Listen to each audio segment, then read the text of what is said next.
नमस्कार, आप देख रहे हैं मतंग न्यूज। तो आइए इस खास प्रोग्राम में आपकी खास मुलाकात के साथ आपको गांव शहर से लेकर हर क्षेत्र की समस्याओं, वहां के विकास कार्यों को लेकर रखते हैं अपडेट। तो चलिए आज हम आपको रूबरू कराएंगे एक खास खबर से। आजमगढ़ में महाराजगंज थाना क्षेत्र के नरोत्तम गांव निवासी एक युवक सोमवार की शाम के घर से बाजार वाले घर का खाना खाने के लिए निकला, लेकिन नहीं पहुंचा। मंगलवार की सुबह सऊ घर से कुछ दूर पर खंडर में मिला। सूचना देने के बाद पुलिस ने काफी देर से पहुंची, जिसमें नार लोगों ने चक्का जाम कर दिया।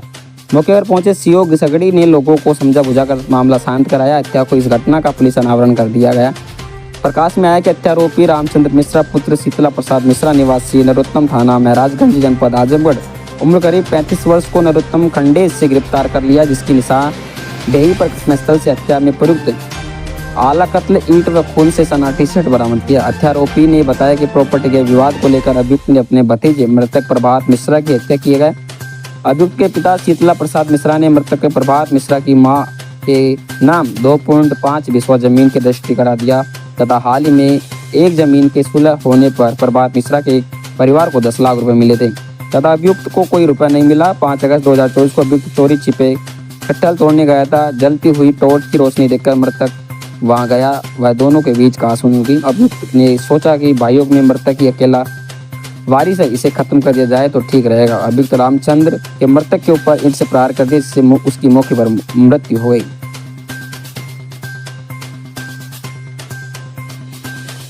गिरफ्तार हुआ हत्या के मामले में, क्या था मामला और किस तरह से गिरफ्तारी हुई है? देखिए, थाना महाराजगंज में 5 तारीख को एक सूचना मिली थी कि शाम में एक जो लड़का है प्रशांत मिश्रा नाम का, करीब 20 वर्ष के आसपास उसकी उम्र है, वो अपने दादा के घर से अपने घर पे निकला था और उसके बाद में फिर रास्ते में गायब हो गया। इसकी तत्काल जो थाना प्रभारी के द्वारा घटनास्थल का निरीक्षण किया गया और इसमें गुमशुदगी दर्ज की गई।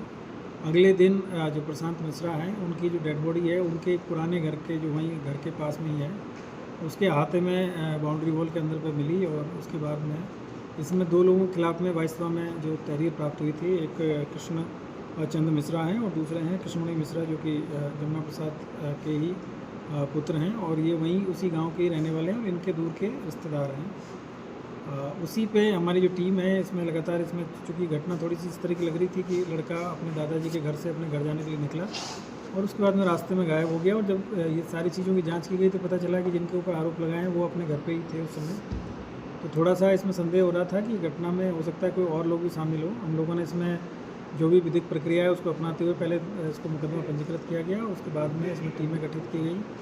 पोस्टमार्टम रिपोर्ट है, उसमें भी जो कॉज ऑफ डेथ है वो ब्लंट ऑब्जेक्ट इसमें आया था।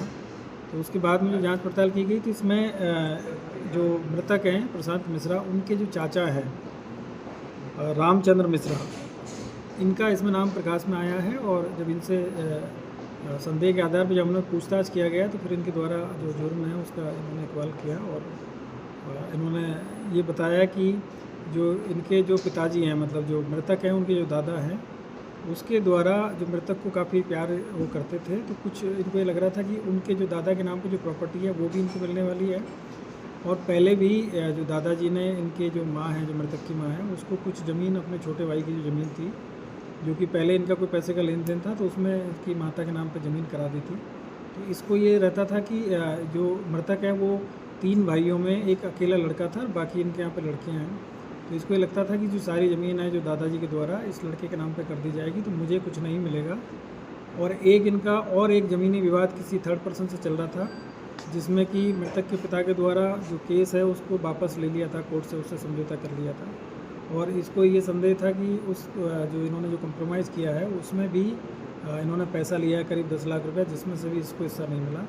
तो इन्हीं सब चीज़ों के दिमाग में उसमें चल रही थी। इसी के उसमें इसने, जैसे ही जो मृतक है जो अपने दादा के घर से निकला है, तो ये पीछे पीछे आया और उसको बहका के और जो पुराना इनका घर था वहाँ पे ले गया और वहाँ ले जाके इससे सारी चीज़ों के बारे में जानकारी करना चाहा। जब लड़के ने बताने से मना किया तो फिर इसने उसको पीटा और पीटने के बाद में उसने भी प्रतिरोध किया। तो उसी दौरान फिर इसने वहीं से जो ईंटा जो पड़ी हुई थी उसको निकाल के और उसके ऊपर प्रहार किया और उसके चेहरे पे, उसके सिर पे कई प्रहार किए और उसी पे वो वहीं पे फिर वो बेहोश होकर गिर गया और कहीं उसकी डेथ हो गई। और उसके बाद में ये वहाँ से जाके अपना कपड़ा वपड़ा सब ठीक किया और उसके बाद में इसने भी एक एलिबाई क्रिएट करने का प्रयास किया कि मुझे भी कोई आदमी आया था जो पीछे से मार के भाग गया, मैं उसको पहचान नहीं पाया हूँ। तो इस पर पहले संदेह नहीं किया घर वालों ने, लेकिन बाद में हम लोगों ने पूछताछ किया गया तो इसने अपनी सारी चीज़ें एक्सेप्ट की है और इस लोग को आज गिरफ्तार करके जेल भेजा जा रहा है और इसके खिलाफ विधिक कार्रवाई इसमें की मोटो सिर्फ प्रॉपर्टी था सर? प्रॉपर्टी और एक ज्वेलरी जो होती है परिवार में, क्योंकि इनके 2 लड़कियां हैं और जो भाई है उनके लड़का था, तो ये भी ज्वेलरी थी। ठीक है।